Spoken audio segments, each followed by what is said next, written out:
everybody, Justin here from artbehaviour.com, and parents, welcome to our Helpful Hues for Children's Emotions. We're getting wonderful questions coming in. The question for today is, what colors can help children compose themselves through difficult times?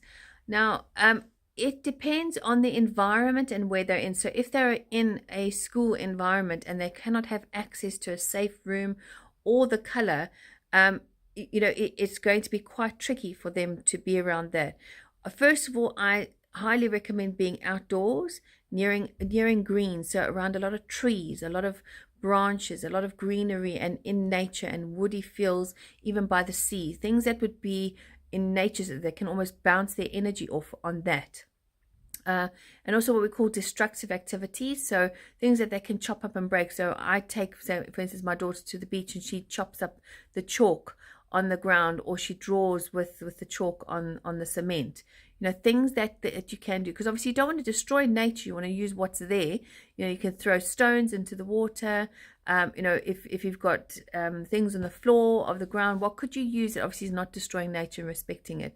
And automatically those colors around your greens help children just compose themselves through the difficult times and just process that. But it's so important that that destructive activity is still there with that color as well.